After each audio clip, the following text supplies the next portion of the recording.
আসসালামু আলাইকুম প্রিয় দর্শক, আমি আপনাদের সাথে এখন থেকে শুরু করে পর্যায়ক্রমে আমি 8 থেকে 10টি উচ্চ মূল্যের সবজি নিয়ে আপনাদের সাথে কথা বলবো, যেগুলো করলে আপনারা কখনোই লস হবে না কিছু পদ্ধতি যদি অবলম্বন করেন। তো আমি প্রথমে শুরু করব, আমরা সবচেয়ে যে ফসলটিকে গুরুত্ব দেই সেই কেরালা এবং কাশ্মীরি সিম নিয়ে কিছু কথা বলবো। এরপরে থাকবে আপনার অন্যান্য যে ফসলগুলো আমরা লাভজনক ফসল হিসেবে চাষ করে থাকি সেই ফসলগুলো। পর্যায়ক্রমে আমি আপনাদের সাথে এই ফসলগুলো শেয়ার করব, যাতে আপনারা প্রত্যেকেই কৃষি করে লাভ করতে পারেন। একটি লাভজনক পেশা হিসাবে সবাই করতে পারেন। সকলকে সাথে নিয়ে আমরাও এগিয়ে যেতে চাই, যেন আমাদের পাশাপাশি সকলে এগিয়ে যায়। বাংলাদেশের কৃষি যেন বিশ্ব দরবারে, বাংলাদেশ ছেড়েও দেশের বাহিরে সুনামের সহিত একটি সুনাম ছিনিয়ে নিতে পারে, সেই প্রত্যাশা আমাদের থাকবে। সেই লক্ষ্যে আমাদেরকে সবাইকে একসাথে কাজ করতে হবে। সকলে চলুন আমরা এই বিষয়টা নিয়ে আপনাদের সাথে খোলামেলা আলোচনা করি।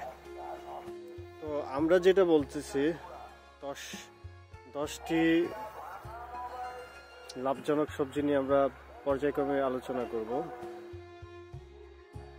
আমাদের যখন আমরা সবজি চাষ শুরু করব, সবাইকে এটুকু আমি বলতে পারি যে আপনারা ফসল করে কখনোই লসে পড়বেন না, যদি আপনার ডেডিকেশনটা ঠিক থাকে।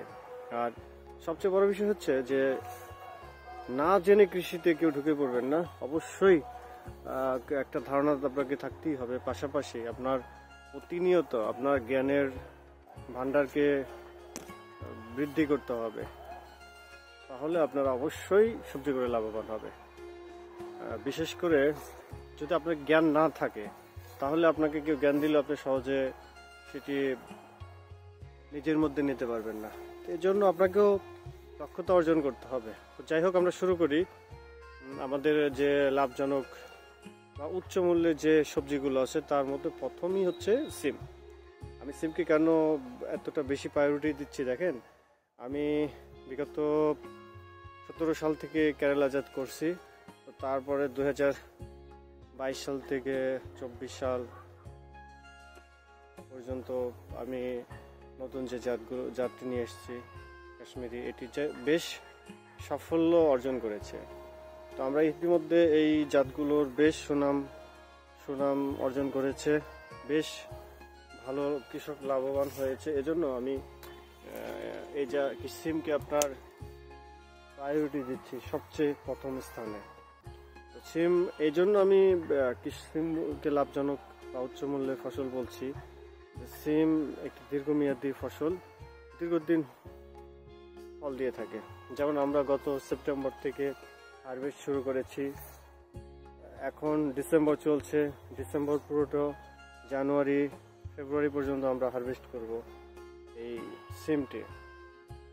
সেই সাথে আমরা ফেব্রুয়ারিতেও হারভেস্ট করব। তখন ফেব্রুয়ারি মাসে যখন সিমের চাহিদাটা কমে যাবে, তখন আমরা এই জমিতে আরেকটি ফসল করব। এবার আসুন, যে সিমকে গুরুত্ব দিচ্ছি তার একমাত্র কারণ হচ্ছে যে সেপ্টেম্বর, অক্টোবর, নভেম্বর, ডিসেম্বর, জানুয়ারি, ফেব্রুয়ারি প্রায় 6 মাস আমরা সিম এক নাগারে পেয়ে থাকি। আর সিমের বাজার মূল্য মাশাআল্লাহ খুব খারাপ থাকে না, যথেষ্ট ভালো থাকে। এখনও মার্কেট অ্যাভেলেবল শীতকালীন সবজি, তারপরেও সিমের বাজার 1200 টাকা প্রতি মন আমাদের লোকাল মার্কেটে। সেই হিসেবে সিমকে আমি একটি সবচেয়ে উচ্চ মূল্যের ফসল হিসাবে ধরি আমাদের দেশের প্রেক্ষাপটে। আর এই যে 6 মাস একটি কৃষক যদি সিম চাষ করে থাকেন, তাহলে তিনি ইনশাআল্লাহ আমি মনে করি যে 5 জন পরিবারের একটি পরিবার যদি হয়, তো সেক্ষেত্রে তারা যদি মোটামুটি 20% জায়গায় সিম চাষ করতে পারেন শ্রম দিয়ে, তাহলে এই 6 মাস অন্তত তাদের পরিবারের চাহিদা পূরণের জন্য কোনো পেরেশানি থাকবে না। আর আরেকটা বিষয় হচ্ছে যে সিম এই 6 মাসে যারা বড় পরিসরে করবেন তাদের তো অবশ্যই পারিবারিক চাহিদা পূরণের পরেও তাদের একটা বাৎসরিক মোটা অঙ্কের টাকা থাকবে। যেমন অ্যাগ্রোমার্ট প্রজেক্ট প্রতি বছর একটি ভালো অঙ্কের সিম বিক্রি করে থাকে, এবছরও তার ব্যতিক্রম নয়। ইনশাল্লাহ আগামী বছরও অ্যাগ্রোমার্ট প্রজেক্ট সিমের এরিয়া নতুন করে নির্ধারণ করেছে, হয়তো আগামীতে আরও জমির পরিমাণ অনেক বেশি বেড়ে যাবে আর কি।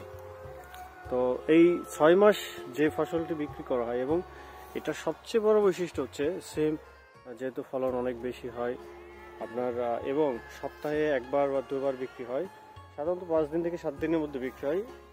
যখন আপনি একটি ফসল একবারই বিক্রি করবেন, আপনার হাতে একবারে বেশ অনেক টাকা চলে আসে, তখন এই টাকাটা কাজে লাগানো যায়।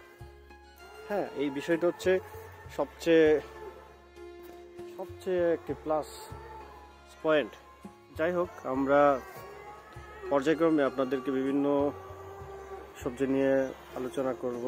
আমরা চাই যে প্রত্যেকেই ফসল করে যেন লাভবান হয়, তাছাড়া আমরা আমাদের আর্থসামাজিক অবস্থা উন্নয়ন করতে পারবো না। যাই হোক, সিমকে আমি প্রথম কাতারে রাখার কারণটা নিশ্চয়ই আপনারা বুঝতে পেরেছেন। তো আপনারা যারা সিম চাষ করতে চান, আপনারা আমাদের সাথে যোগাযোগ করবেন। ইনশাল্লাহ আমরা যাদের সাথে অ্যাগ্রোমার্ট প্রজেক্টের যে সদস্যগুলো থাকে তাদেরকে আমরা সার্বক্ষণিকভাবে একটি সিম চাষের যে কৌশলগুলো, বিভিন্ন সমস্যাগুলো, সমাধানগুলো, এগুলো আমরা নিয়মিত জানিয়ে দিয়ে থাকি। তো সকলেই কৃষিতে মনোযোগী হবেন। যারা কৃষি করছেন তাদের উদ্দেশ্যে বলছি কথাটি, গুরুত্ব সহকারে কৃষিকাজ করবেন। আর যদি পরিকল্পিত কৃষি করেন, আমি মনে করি যে আপনার কৃষিতে কখনোই লস হবে না, কেননা প্রত্যেকটা বিষয়ে আপনার পরিকল্পনা থাকতে হবে। তো আমরা আমাদের যে পরিকল্পনাগুলো আপনাদের সাথে আমরা শেয়ার করতে থাকবো, যাতে আপনাদের সবার উপকারে লাগে। সবাইকে ধন্যবাদ জানাচ্ছি অ্যাগ্রোমার্ট প্রজেক্ট থেকে। আসসালামু আলাইকুম।